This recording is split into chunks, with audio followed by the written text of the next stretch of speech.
শেখ, বর্তমান দেখতে পাচ্ছি যে একটা কথা আল্লাহ সম্পর্কে, এই কথাটা বর্তমান প্রায় সমস্ত মুসলিমদের ব্রেনে ঢুকতেছে। সেটা হচ্ছে এই যে আল্লাহর সিফাত সম্পর্কে, যে আল্লাহ কি নন ফিজিক্যাল না ফিজিক্যাল, মানে আল্লাহর শরীর আছে কি নেই। তো এই এই কথাটা বর্তমান মানে প্রায় মানুষ শুনছে এবং ব্রেনে ঢুকে নিচ্ছে। তো এই কথাটা কি আল্লাহর জন্য মানায়, বা এটা কি সঠিক আকীদা, বা এটা কি জি, কোনো বাতিল জি, ফিরকার আকীদা নাই তো?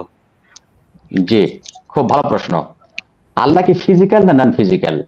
আল্লাহর কোন অস্তিত্ব আছে? আল্লাহর কোন শরীর আছে না নেই? আল্লাহর কোন শরীর আছে না নেই?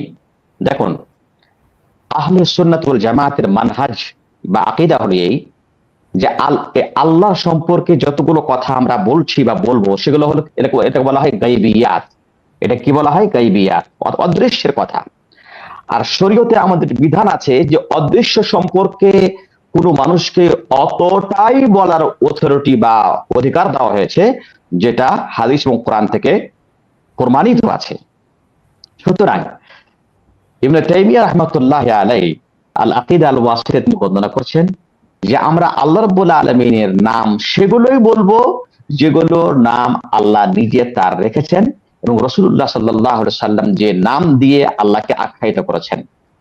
দ্বিতীয় হলো যে আল্লাহ রাব্বুল আলামিনকে আমরা সেই সমস্ত সিফাত দিয়ে সিফাতে আমরা সিফাত মণ্ডিত করব যেই সিফাত গুলো আল্লাহ নিজেই বর্ণনা করেছেন, যেই বৈশিষ্ট্যগুলো আল্লাহ রাব্বুল আলামিন নিজের জন্য নিজে বর্ণনা করেছেন, কিংবা রাসূলুল্লাহ সাল্লাল্লাহু আলাইহি ওয়াসাল্লাম আল্লাহ সম্পর্কে সেই বৈশিষ্ট্যগুলো বর্ণনা করেছেন। এই দুইটি ভূমিকা জানার পরে এবার আপনার উত্তরে আসি।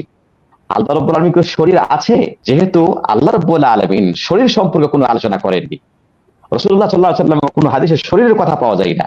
হ্যাঁ, তবে আল্লাহ রাব্বুল আলামিনের হাতের কথা আছে, আল্লাহ রাব্বুল আলামিনের চোখের কথা আছে, আল্লাহ রাব্বুল আলামিনের পায়ের কথা আছে।